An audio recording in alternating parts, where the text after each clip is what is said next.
சட்டப்பேரவையில் அமைச்சர் பிரபு பேசிய காட்சிகளை தற்போது பார்க்கலாம்.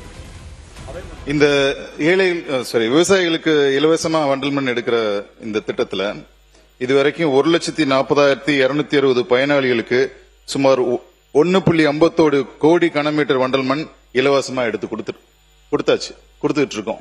மாண்புமிகு உறுப்பினர் மணி அவர்கள் பேசுங்க. அந்த சட்டத்தை விட்டுட்டு நீங்க மத்தத பேசுங்க.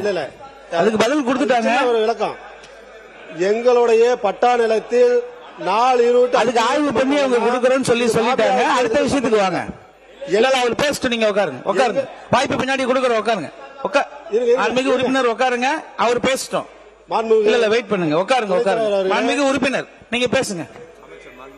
மாண்புமிகு அமைச்சர் அவர்களே, இங்க நம்ம மாண்புமிகு உறுப்பினர் கேக்குறாரு, இந்த வண்டல் மண் எங்க பாகிஸ்தானுக்கா போகுதுன்னு.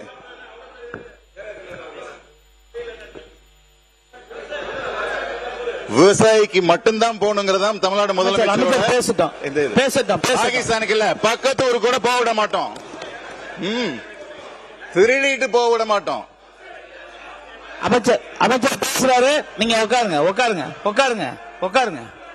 இல்ல பாத்துக்கிட்டு தான் இருக்கிறேன். உட்காருங்க. இன்னும் 6 பேர் பேச வேண்டியது இருக்குது. உட்காரலானே.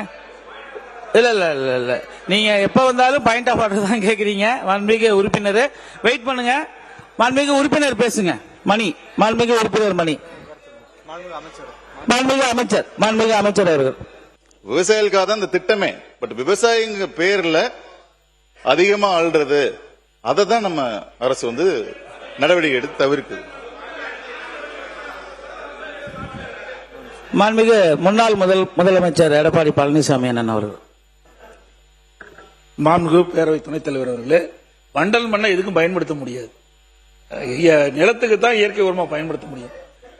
அதிமுக ஆட்சி செங்கல் சூளைக்கு வண்டல் மண் அதிகமாக பயன்படுத்த முடியாது. களிமண் தான் பயன்படுத்த முடியும், செம்மண் தான் பயன்படுத்த முடியும். அதோட அனைத்து இந்திய அண்ணா திராவிட முன்னேற்ற கழகம் ஆட்சி நின்ற பொழுது குடிமராமத்து திட்டத்தை கொண்டாந்து நீண்ட காலமாக ஏரிகள்ல அந்த திட்டத்தை, அந்த வண்டல் மண் அள்ளுகின்ற திட்டம் இல்லை, நிலுவையில் இருந்தது. கிட்டத்தட்ட பல ஆண்டுகளமா இருந்தது. அதனால மழை காலத்தில் நீர் வீணாகாமல் தேக்கி வைப்பதற்காக, நிலத்தடி உயர்வதற்காகத்தான் இந்த குடிமராமத்து திட்டத்தை கொண்டாந்தோம். அது மட்டும் 83 ஆண்டு காலம் இருந்தது. 5 ஆண்டுக்கு முந்தி 83 ஆண்டு காலம் மேட்டூர் அணையில் தூர்வாராம இருந்தது. ஒரு நாளைக்கு 5000 லாரிகள் அந்த மேட்டூர் அணையில் தூர்வாரப்பட்டது. தமிழ்நாடு முழுவதும் பொதுப்பணித்துறையின் சார்பாக 8000 ஏரிகள் தூர்வாரப்பட்டது. இது முழுக்க விவசாயிகளுடைய பங்களிப்போடு இந்த திட்டத்தை நடைமுறைப்படுத்தணும். மாண்புமிகு உறுப்பினர் மணி அவர்கள் நீங்க தொடருங்க. அவர் பேசுறாரு, உங்களுக்கு வாய்ப்பு கொடுக்கிறோம். அவர் பேசி முடிக்கட்டுங்க. சப்ஜெக்ட் விட்டு வெளியில மாறுது, வேணாம், முடியாது. நீங்க பேசுங்க. மாண்புமிகு சப்ஜெக்ட் விட்டுட்டு அடுத்தது பேசிட்டு இருக்காதீங்க. உங்களுக்கு போதுமான தகவல் அமைச்சர் கொடுத்துட்டாங்க. இருங்க. அவரு முன்னாடி அவை முன்னவர் தெளிவா கொடுத்துட்டாரு. போதும். அவை முன்னவர், மாண்புமிகு அவை முன்னவர் உறுப்பினர் உட்காருங்க ஒரு நிமிஷம். மாண்புமிகு அவை முன்னவர். மாண்புமிகு பேரவைத் தலைவர் அவர்களே, மாண்பு உறுப்பினர் எல்லோருடைய கோரிக்கை ஒன்றுதான். அதை மனதிலே வைத்துத்தான் இரு துறைகளும் சேர்ந்து நல்ல முடிவுகளை மேற்கொண்டு முதலமைச்சர் ஒப்புதல் பெற்று நாங்கள் அறிவிக்கிறோம் என்று சொன்னோம்.